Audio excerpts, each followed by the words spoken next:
Assalamualaikum warahmatullahi wabarakatuh. Alhamdulillahirabbil alamin wassalatu wassalamu ala nabiyyina Muhammadin. Rabbi shrah li sadri wa yassir li amri wahlul 'uqdatam min lisani yafqahu qawli. Amma ba'du.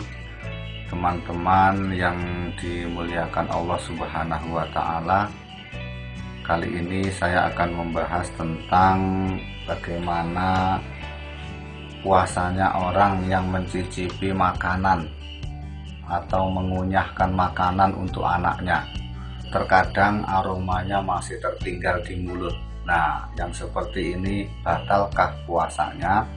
Simak penjelasan saya berikut ini, terutama ibu-ibu yang statusnya menjadi ibu rumah tangga, punya anak kecil, tentunya begitu ekstra merawat anaknya sehingga makanan pun harus dikunyahkan, ataupun ketika memasak posisinya sedang puasa, nanti khawatir keasinan atau khawatir kurang asin. Kalau kurang asin nanti dikira rumahnya jauh dengan laut, kalau terlalu asin nanti dikiranya rumahnya di pinggir laut. Baik, batal atau tidak puasanya orang yang mencicipi makanan atau mengunyahkan makanan untuk anaknya? Penjelasannya ada di dalam kitab Tuhfatul Muhtaj fi Syarhil Minhaj juz 3 halaman 425. Bismillahirrahmanirrahim. Wa an dzauqit ta'ami wa ghairihi bal yukrahu khaufan min wusulihi ila halqihi. Tentang merasakan makanan, ini dimakruhkan apabila khawatir masuk ke dalam tenggorokan.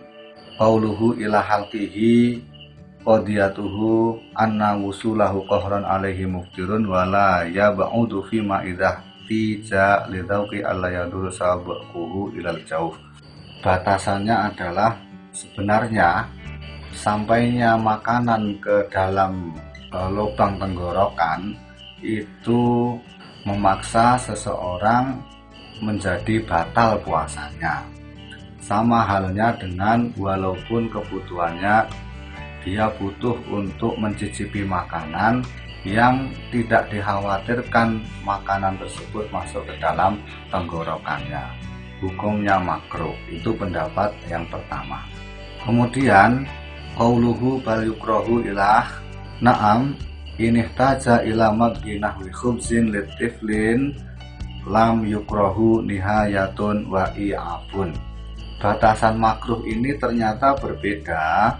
Ada pendapat yang mengatakan bahwasannya seorang ibu butuh untuk mengunyahkan makanan untuk anaknya, baik itu misalnya mengunyahkan roti, maka akhir dari ngunyahnya sehingga sudah dikasihkan kepada si anak, masih ada akhirnya, masih ada bekasnya, masih ada rasanya. Nah, itu sebenarnya itu tidak makruh hukumnya.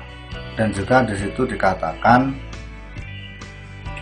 wa qauluhu fil matni wa dzauqi ta'ami wal ilqi wa mahalluhu bi ghairi ma yatafatatu amma huwa fa in tayaqana wusula ba'di jirmihi amdan ila jawfihi aftara wa hina idzin yahrumu madhuhu.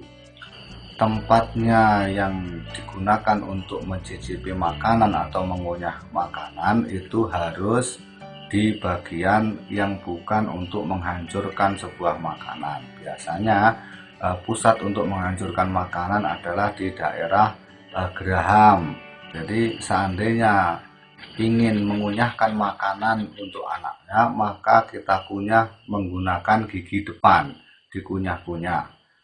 Kemudian jika seandainya kok yakin bekas dari makanannya itu sampai ke tenggorokan, maka dia efeknya, akibatnya batal puasanya.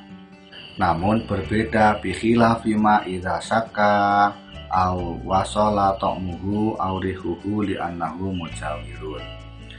Tadi dikatakan sampainya makanan ke tenggorokan secara sengaja itu batal. Namun ketika dia hanya ragu-ragu, kan tingkatan itu ada yakin, di bawah yakin ragu-ragu, kemudian ada lagi tidak sengaja. Jadi ragu-ragu ini masih tingkatannya di atasnya tidak sengaja. Ragu-ragu dia makanan ini masuk enggak ke tenggorokan. Nah, yang seperti itu maka tidak membatalkan puasanya.